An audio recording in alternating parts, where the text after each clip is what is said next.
बिस्मिल्लाहिर्रहमानिर्रहीम अस्सलाम वालेकुम। ये जी था 10 बजे का टाइम और बहुत ज़्यादा सर्दी हो रही थी। वैसे तो अल्लाह का शुक्र है, अल्लाह ताला ने जो भी मौसम हमें दिया है, सर्दी हो गर्मी हो, लेकिन ये है कि एक मौसम से भी इंसान तंग आ जाता है। और मज़े की सर्दी हो रही थी। मेरे हस्बैंड बोल रहे थे कि आज बहुत ज़्यादा सर्दी है। उनकी छुट्टी हो गई थी, वो जैसे ही काम से आए तो मैंने उनसे बोला कि आप आग जला दें, मुझे बहुत ज़्यादा सर्दी लग रही है।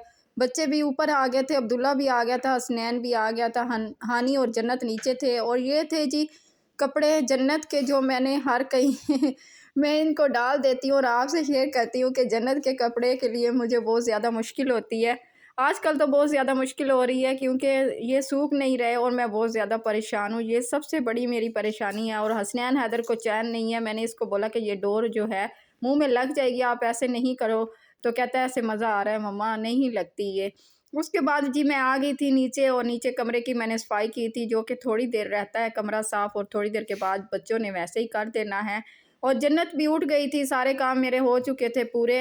एक काम रहता था, मैंने गाजरें बनानी थी, उसको कटिंग करना था गाजरों को, जो मुझे बहुत ज़्यादा मुश्किल लग रहा था। फिर मैंने जन्नत को तैयार किया और मैंने बाकी बच्चों को भी तैयार किया था। हानी का टाइम हो गया था ट्यूशन का, और हानी को तैयार किया था। उसके बाद किया था मैंने हसनैन हैदर को तैयार। हसनैन हैदर बोल रहा था कि आज छुट्टी कर लेते हैं ट्यूशन की। मैंने कहा मैं करवाती हूँ आपकी छुट्टी। और जन्नत को मैंने ऐसे ही कपड़े चेंज करवाए, क्या मैं इसको तैयार करूँ आजकल सर्दी में। फिर उसके बाद जी मैंने बनाई थी गाजरें, और गाजरें जब बना ली तो मैं परेशान हो रही थी कि सर्दी भी बहुत ज़्यादा है, और लकड़ी जो है ऊपर बैठ कर जलाएँगे तो टाइम बड़ा लग जाएगा, और नीचे जन्नत जो है वो उठेगी तो ऊपर नहीं ले के जा सकते उसको। तो मेरे हस्बैंड ने बोला ये गाजरें उठाओ और चलते हैं भाई के घर, इसी बहाने से भाई से भी मिल लेंगे। वैसे तो मिलना नहीं होता। मैंने कहा चलो ये बात भी आपकी ठीक है। लेकिन ये है कि आपने बाहर देखा है, इतनी कोई ज़्यादा सर्दी हो रही है, मेरा दिल नहीं कर रहा बाहर जाने को। इसको काटते हुए मेरे हाथ इतने ज़्यादा ठंडे हो गए थे। शुक्र है काम तो मेरा पूरा हो गया था।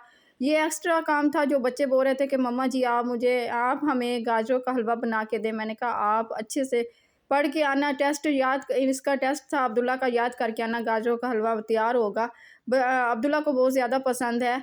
फिर मेरे हस्बैंड वो बोले, पीछे से आवाज़ें लगा रहे थे जब मैं जा रही थी, तो कह रहे थे चलो मोटरसाइकिल पे चलते हैं। मैंने कहा नहीं, आपने कोई गुनाह की सज़ा देनी है किसी मेरे, जो मैं मोटरसाइकिल पे जाऊँ, मैं पैदल ही चली जाऊँगी। कहते हैं इतना टाइम लग जाएगा, आप थक जाओगी। मैंने कहा नहीं थकती, उससे अच्छा है कि मैं पैदल ही चली जाऊँ। जब हम नीचे उतरे तो मुझे याद आया कि नीचे वाले फ्लोर पे नए किराएदार आए हैं, उनसे मुलाकात नहीं हुई। तो मेरे हस्बैंड बोलने लगे कि जब आप गाजर का हलवा बनाएंगी तो फिर उनसे मुलाकात कर लेना। मैंने कहा अल्लाह का शुक्र अदा करूँगी जब ये तैयार हो जाएगा, इतनी ठंड में जहाँ काटी और बैठ कर अब्दुल्ला की फरमाइश पर और जाने के लिए भी वहाँ पर जाना। फिर अब जन्नत को छोड़कर मैं घर जा रही थी, उसकी भी मुझे टेंशन हो रही थी। और मेरे हस्बैंड ने निकाली बाइक, हम पहुंच गए थे। 5 मिनट का सफ़र था भाई के घर का। आगे गए तो भाई और भाभी घर नहीं थे, उनकी बेटियां थी, उनसे मिले, बच्चों से मिले। शुक्र है मैंने बच्चों से मिल लिया था। और मिट्ठू बहुत खुश हुई। भाई की बेटी है छोटी सबसे, वो बड़ी खुश हुई कि पप्पू आज हमारे घर आइए। ठीक है जी, अल्लाह हाफिज़। अल्लाह आपने हाफिज़। हमारे चैनल को लाइक करना। अल्लाह हाफिज़।